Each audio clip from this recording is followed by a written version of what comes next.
আসসালামু আলাইকুম, সবাইকে স্বাগতম জানাচ্ছি আমার চ্যানেলে। আজকে আমি আপনাদের সাথে ভীষণ মজাদার মোচমোচে আর ফুলকো আলুর পুরি রেসিপি শেয়ার করব। যেহেতু আলু পুরি, তাই বুঝেই গেছেন ঘরে থাকা সাধারণ উপকরণেই তৈরি হয়ে যাবে। ঝট করে তৈরি করা এই মজাদার পুরিগুলো একদম পারফেক্ট হবে আপনার বিকালের নাস্তার জন্য।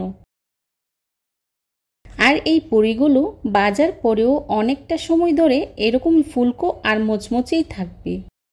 কথা না বাড়িয়ে চলুন তাহলে মূল রেসিপিতে।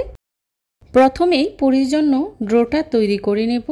আমি একটা মিক্সিং বোলে নিয়ে নিচ্ছি 2 কাপ ময়দা, তবে আপনারা চাইলে এখানে আটাও ব্যবহার করতে পারেন। হাফ চা চামচ দিয়ে দিচ্ছি লবণ, তেল দিয়ে দিচ্ছি 2 টেবিল চামচ। এখন আমি ময়দার সাথে তেল আর লবণটাকে খুব ভালো করে মিক্স করে নেব। ভালোভাবে মেশানো হয়ে গেলে এখানে আমি পরিমাণ মতো পানি দিয়ে একটা ডো তৈরি করে নেব। সাধারণত আমরা বাসায় রুটি বা পরোটা ডো করে থাকি, এই ডোটা ঠিক ওইরকমই হবে। পানিটা আমি একসঙ্গে দিচ্ছি না, আমি অল্প অল্প করে পানি অ্যাড করব আর মেশাতে থাকব।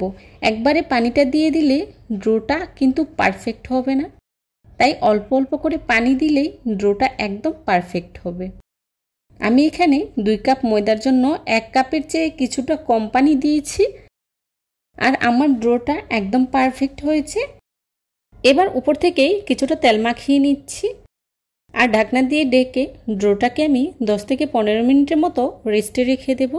এতে করে ডোটা অনেকটাই সফট হয়ে যাবে। এবার আলু পুরির ভেতরে দেওয়ার জন্য পুরটাকে তৈরি করে নেব। আমি একটি মিক্সিং বোলে আগে থেকেই 3টে আলু সিদ্ধ করে খুব ভালো করে ম্যাশ করে নিয়েছি। এরপর এখানে আমি দিয়ে দিচ্ছি কাঁচামরিচ কুচি। ঝালটা আপনারা আপনাদের পছন্দ অনুযায়ী বাড়িয়ে কমিয়ে দিতে পারেন। দিয়ে দিচ্ছি পেঁয়াজ কুচি আর দিয়ে দিচ্ছি লবণ হাফ চা চামচ, বিট লবণ হাফ চা চামচ, কালো গোলমরিচের গুঁড়া হাফ চা চামচ, ভাজা জিরা গুঁড়া হাফ চা চামচ, দিয়ে দিচ্ছি ম্যাজিক মশলা হাফ চা চামচ, গরম মশলা গুঁড়া হাফ চা চামচ, আর দিয়ে দিচ্ছি ধনিয়া পাতা কুচি। সবশেষেই দিয়ে দিচ্ছি সরিষার তেল। এরপর এই সবগুলো উপকরণ আমি হাত দিয়ে একটু চটকে নিচ্ছি। সবগুলো উপকরণ মাখানো হয়ে গেলেই আলুর সাথে খুব ভালো করে মিক্স করে নিচ্ছি। দেখুন আমি কিভাবেই আলুর সাথে খুব ভালো করে মিশিয়ে নিয়েছি। এভাবে হাত দিয়ে চটকে খুব ভালো করে মিশিয়ে নিতে হবে। আর একটা কথা বলে নিচ্ছি, আলুর পুর তৈরি করার ক্ষেত্রে অবশ্যই সরিষার তেলটা ব্যবহার করার চেষ্টা করবেন। এতে করে পুরিটা খাওয়ার সময় সরিষার তেলের খুব সুন্দর ফ্লেভার পাওয়া যায়। আলুর পুরির জন্য ভেতরের পুরটা একদম রেডি। এবার এক সাইডে রেখে দিচ্ছি। এইদিকে প্রায় 10 মিনিট ঢেকে রাখার পর ডোটা একদম সফট হয়ে গেছে। এখন ডোটাকে আমি আরও 1 মিনিটের জন্য মথে নেব। এতে করে ডোটা অনেক বেশি সফট থাকবে। এবার এই ডো থেকে আমি ছোট ছোট করে লিচি কেটে নেব। আমি আমার পছন্দ অনুযায়ী ছোট ছোট করেই লিচি কেটে নিচ্ছি। আপনারা পুরিটা কী সাইজে তৈরি করতে চান সেই সাইজ অনুযায়ী আপনারা আপনাদের পছন্দ মতো লিচি কেটে নিতে পারেন। আমার সবগুলো লিচি কেটে নেওয়া হয়ে গিয়েছে। এবার এখান থেকে একটি লিচি হাতে নিয়ে এভাবে আঙুলের সাহায্যে প্রেস করে করে ছড়িয়ে নিচ্ছি। আমি হাত দিয়ে ছড়িয়ে নিচ্ছি, তবে আপনারা চাইলে বেলেও নিতে পারেন, আপনাদের যেভাবে সুবিধা মনে করেন। এখন এর ভিতরেই দিয়ে দিচ্ছি আগে থেকে তৈরি করে রাখা আলুর পুর। অনেক বেশি পুর দেওয়া যাবে না, পরিমাণ মতো পুরটা দিতে হবে, না হলে তেলে ভাজার সময় ফেটে যেতে পারে। পুরটা দেওয়া হয়ে গেলে এবার চারপাশ থেকে এনে মুখটাকে আমি বন্ধ করে নিচ্ছি। এরপর এভাবে প্রেস করে করে ছড়িয়ে নিচ্ছি। এই কাজটা আলতো হাতে করতে হবে, ভেতরের পুরটা যেন ছড়াতে পারে সমানভাবে, আবার যেন ফেটে না যায় সেদিকেও খেয়াল রাখতে হবে।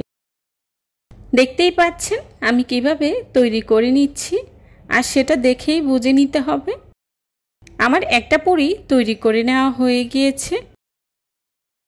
আপনাদের দেখার সুবিধার্থে আমি আরও একটি পুরি তৈরি করে দেখাচ্ছি। প্রথমে একটি লিচি হাতে নিয়ে এভাবে আঙুলের সাহায্যে প্রেস করে করে ছড়িয়ে নিচ্ছি। ছড়িয়ে নেওয়া হয়ে গেলে এর মধ্যেই দিয়ে দিচ্ছি আগে থেকে তৈরি করে রাখা আলুর পুর। আর পুরটা দেওয়া হয়ে গেলে এভাবে মুখটা বন্ধ করে নিচ্ছি।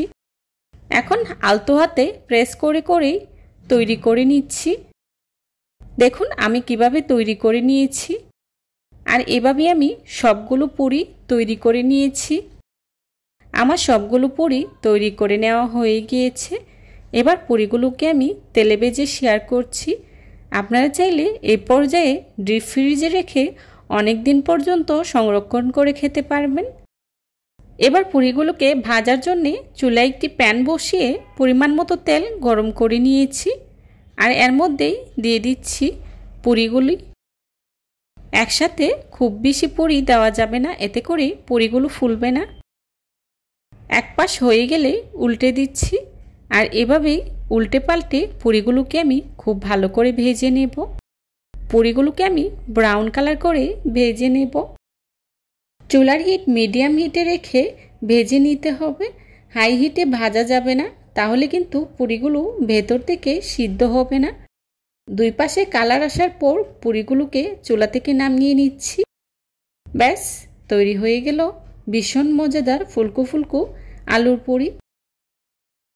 আর এভাবে আমি সবগুলো পুরি ভেজে নিয়েছি। দেখতেই পাচ্ছেন পুরিগুলো কতটা ফুলকো ফুলকো মোচমোচে আর লোভনীয় হয়েছে। খেতেও কিন্তু ভীষণ মজার হয়েছিল। যারা এতক্ষণ ধৈর্য সহকারে আমার ভিডিওটি দেখেছেন তাদেরকে জানাই অসংখ্য ধন্যবাদ। এই ধরনের সব ঘরোয়া এবং মজার মজার রেসিপি পেতে আমার চ্যানেলটি ভিজিট করে আসবেন প্লিজ। আমার আজকের এই রেসিপিটি যদি আপনাদের কাছে ভালো লেগে থাকে তাহলে অবশ্যই লাইক কমেন্ট শেয়ার করতে ভুলবেন না। আপনাদের একটি লাইক এবং একটি কমেন্টস আমাদেরকে নতুন নতুন ভিডিও তৈরি করতে অনেক উৎসাহিত করে। রেসিপি ভালো লাগলে বাসায় একবার হলেও ট্রাই করবেন। আর কেমন হয়েছে আমাকে কমেন্টস করে জানাবেন। আমি একটি পুরি ভেঙে আপনাদের সাথে শেয়ার করছি। দেখুন ভেতরটা কতটা সুন্দর হয়েছে। আমার পরবর্তী রেসিপি দেখার আমন্ত্রণ জানিয়ে আজকের মতো এখানেই বিদায় নিচ্ছি। সবাই ভালো থাকবেন, সুস্থ থাকবেন। আল্লাহ হাফেজ। আসসালামু আলাইকুম।